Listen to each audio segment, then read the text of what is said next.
What did you think of Jeff bringing Vince Russo in as a writer there? Oh my goodness. That's still a mystery to me. I mean, Vince Russo is counter to everything that I ever believed in the wrestling business. Everything. I would say that Vince Russo doesn't like wrestling, or doesn't like wrestlers. I've never been able to figure that out. And Jeff and I were estranged and didn't talk for a number of years. And when we finally patched things up and started our relationship back, one of the rules that I insisted on is that we never ever talk about wrestling. And we don't to this day. What led to that estrangement? Was that just out of the TNA fiasco with you? Well, my doctor came to me when I was still groggy in the recovery room, and he said,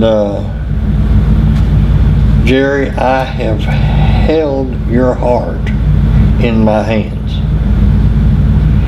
And first of all, you're an amazing physical specimen, or you wouldn't be alive. He said the amount of nicotine that you put in your body ought to kill a horse, and yet that's not what's wrong with your arteries. Your arteries are classic stress-related contractions. And he said, so when you go home from the hospital, if your wife, and he said, really, your life depends on it, so think about it. If your wife is causing stress, leave her. If your children are causing stress, leave them. If your work is causing stress, leave it. Otherwise, you will die. Now, that's pretty powerful. And so I went back and Jeff and I had some very emotional times with both of us crying, when I would say, Jeff, I just need to get out. Let me give you my stock. Every time I look at Dixie Carter, I want to strangle her. And that's not healthy. Let me get out. And then me and Jeff's mother were divorced. We were married just 9 years. Deborah and I have been married 47 years, so. But anyway, it didn't work. And he said, no, you left me, and now you're trying to desert me again. So I said, well, we got to do something different. So I found some investors that were willing to give Jeff and I the money to start over and just let the Carters have TNA, because they wouldn't have lasted as long as the Von Erichs did. And so Jeff and I would talk about it often, and he'd say, well, how are they doing? I said, they're right on board. And I went to New York, and I got a little scared. I don't know if you know New York, Brighton Beach. No. Well, it's where the Russian mob lives, and the Russian community. And when you walk down the street at Brighton Beach, the storefront signs are all in the Russian language. I mean, it's Little Russia. And these were principals in the hierarchy. Unbelievable money. They carried me to a dinner that I'm sure cost $35,000-$40,000. I mean, dancers, entertainment like you wouldn't believe. But at any rate, they were on board, and I got a call from one of the principals, and I won't name him. And he said, I've got a friend that is the national Sambo champion, and he is 6'10", 320 pounds, and he wants to be in the wrestling business.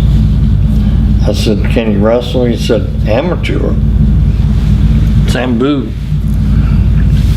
And I said, all right, let me see what I can do. So I called Jeff, and I said, Jeff, we need to sign this guy at TNA. I said, he can live on about $1,000 a week. And I'll get him a place to live up here in Hendersonville, and I'll personally train him. And Jeff said, all right, let me talk to Dixie. Dixie came back and said, no, we can't afford $1,000 a week for somebody to train. I said, Jeff, did you tell her this guy is bigger than Hulk Hogan? He said, yeah. She just said, no, Dad. And I said, well, do you care if I call Vince McMahon? And he said, Vince won't talk to you. He hates me. I said, no, he likes me. He said, yeah, fine with me. So I called him. And Vince said, will you put your stamp of approval on him? I said, yes, sir, I sure will. He said, well, send him to the office and I'll sign him up and put him in school. So I called Jeff back and I said, Vince is going to take him. Okay. So Deborah and I took my daughter and her husband and our grandson to New York on a vacation. And I talked to my Russian friends and said, Vince wants to see him. Here's the number. Johnny Ace, you know. He said, have him call Johnny. Laryngitis. Yeah. And so he called them, and they said, yeah, come over. So Laryngitis then called me and said, Vince will send a plane after you. He'd like to see you and have you come with your Russian friend. And I said, I'm in New York. He said, why don't you run over with him? Vince would like it. So I said, okay. I mean, these people are doing me a big favor and sealing my relationship with wealthy Russians. And so I go over, and then Vince says, I think he said, Lawler told me that you really were trying to get out of TNA. I said, I am. He said, well, why don't we grin for the camera and I'll tell the world you're here. And said the goofy Panda Energy people will think there's a spy among them because they're really marks in our business. And I said, yes, so they are. And I thought, well, you know, this is a way for me to get out because they're liable to explode. Right. Because you couldn't get out of your deal with them? Well, every time I'd go to leave, Jeff would say, you're abandoning me. Right, I see. And it was, you know, shoot, you love your children, you don't want them to. So I thought, well, if they run me off, I'm not abandoning anybody. Well, exactly what Vince McMahon knew took place. Before I got back to the hotel in New York, they signed Wasn't his name Oleg? Oleg Prudius. Prudius, okay. Yeah, they signed him, and he was happy, and the Russians were happy. I got back, Jeff's calling me, and he said, "Boy, Bob Carter's mad." And I said, "I don't give a shit, son. Bob Carter may be the stupidest billionaire on the face of the earth, or he wouldn't be letting his daughter spend millions of dollars to play wrestling promoter." So then I come back home, and I'm on an excavator in Gallatin at a big project, about 300 home subdivision I'm building. And I'm riding that excavator, and you know, it's funny that I can mentally picture that right now. The sun is shining through the leaves, Okay. and it's kind of in the fall of the year, so some of the leaves are gone. And there's just, you know, it's like one of those pictures where you see all these rays, and they're like all around me on the ground. And my phone rings, so I stop my excavator. You know what an excavator is, the thing with the big arm that did. And this was the biggest one they made. So I stop it, and it's Jeff, and Jeff says, "Well, your little shenanigan with Vince's picture, I may get fired." I said, "Why would they fire you? You wasn't up there." "Well, you're my dad." I said, "Well, I'm sorry they got mad. Dixie had a chance to take Oleg and wouldn't. So I'm trying to keep the Russians over here as a plan B. And I'm sorry." He said, "Well, Bob Carter's going to call you, and it ain't going to be a good call." And I said, "Well, I'm sorry." He said, "Well, you and I need a rest from each other." And I said, "Are you talking about business or personal?" He said, "Both." I said, "Well, I don't know how to take this, son. You know I want it out." And he said, "Let me tell you something.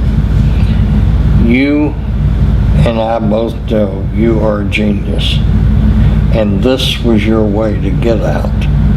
Don't try to bullshit me that you didn't know how Bob Carter would react." And I said, "Well," I said, "you need to think about this, because this is pretty drastic behavior." And I said, "What are we going to do with the Russians? Are we going to follow up or not follow up?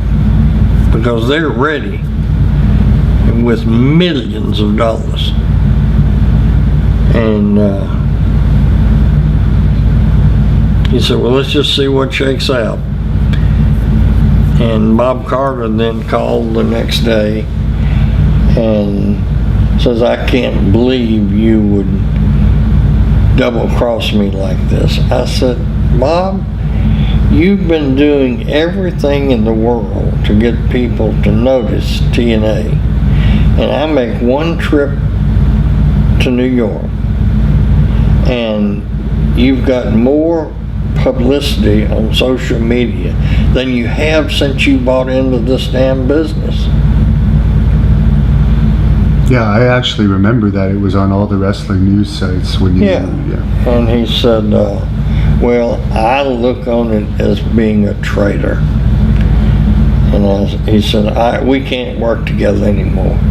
I said, well, I understand that. You gonna buy my stock? Or am I gonna have to sue you? He said, I'll buy it. I'll have my lawyer call me. So they paid me a fair price for it, what I asked for. And I got out. In the meantime, Jeff and I didn't talk for 4 or 5 years. That's why it's painful to talk about it.